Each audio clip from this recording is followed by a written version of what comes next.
Good morning, everybody. I hope everybody is having a wonderful morning. I'm going to be getting on calls very shortly. But I wanted to check in and say that are you doing your work? Okay. There are instructions on this journey.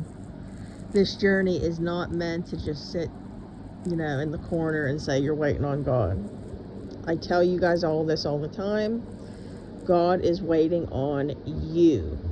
Okay, another thing I hear a lot is you can't be doing your work until your spouse comes home. I hear people say you can't do your work until your life gets a little bit better. I'm telling you right now, do you know what the secret is to your blessings? Is to be doing the work now with them not here yet, and with your life looking in the condition that it looks. So for instance, are you going to have it be a situation to where, like, I'm just being honest, guys. You know me, I have to be honest. It's going to be a pity party. It's okay to be in that place, maybe for a little bit in the beginning, but then you got to start moving, okay? You got to start moving. So let's take the guy at the pool. For 38 years, he laid at that pool. And Jesus, what's the word for it? Asked him if he was healed. Like, why hadn't he been healed? And basically, he said that people would always rush ahead of him and he couldn't get in there. And he said, pick up your mat and move, okay? Like, if he wants the healing. So this is basically the way God operates. We have to prophetically move, okay? So for instance, something that I have is I have clients doing some good things. Like, one client is driving around with a car seat in her car because God said she's going to have a baby boy. And you know who you are if you're listening.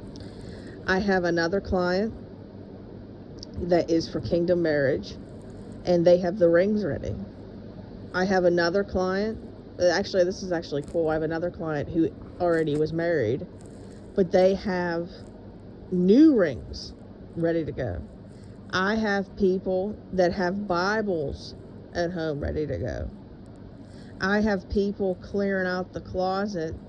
Okay, like for instance, something that I know takes place a lot is you'll get spouses, and I was one of them. When their spouse leaves, they'll take their closet space and like use some of it and use their drawers and stuff.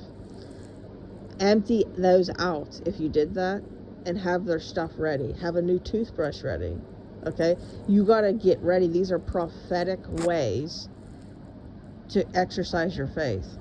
Okay, and while this is going on, you want to basically be living a Christ-filled life, asking the Lord, what's next? What's next, Lord? What is next? Okay, so for instance, it could be anything.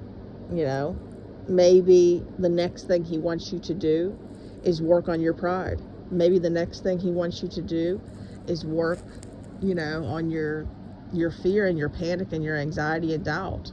Okay? Some of us don't realize that we're still battling with fear because we think because we're delivered from that fear, we're not battling with it anymore, but yet we're doubting. When we doubt, the root to that is fear. Okay? So I hope that this kind of like made a little bit of sense. We have to exercise our faith, okay? And we have to show the Lord that we're ready, that we believe it, we receive it in Jesus' name. And these things, like, some people might think it's crazy, like for instance, keep your wedding pictures hung up, okay? You want to, like, what's the word for it? Show the Lord you believe it. You believe it, okay? Not just like don't adapt to what the world says, like take your pictures down because the world says it's over. No, you hang them up. And if you're not married yet and you're standing for kingdom marriage, you hang a picture up of you guys. This is prophetic, guys. I hope that this blessed you, this word, because we have to be following the instructions he's giving us, and he's giving us plenty to do, which and he's giving us jobs to do, okay? Maybe he wants you right now, okay, to maybe be helping somebody that's your neighbor, that's suffering in a situation, okay? Maybe he wants you to, be helping somebody financially. Maybe he wants you, like, he's giving us jobs. I promise you, there's jobs for us to be doing, and we don't wait until later. We do it now, okay? Maybe he wants you to be teaching somebody about God that's in your Facebook Messenger. This happened to me a lot. Maybe he wants you to share your testimony to other people that you come across and show what the Lord has done in your life, how he has given you peace, joy in the midst of your circumstances. Even though Paul, like Paul says, we're supposed to be content in all things, and you're showing people that there is life after. So to anybody who has not watched it, watch the movie The Shack. The Shack, S-H-C-K. It's all about healing in a terrible tragedy. Terrible thing that took place. They show you really how God is a Romans 8:28 God.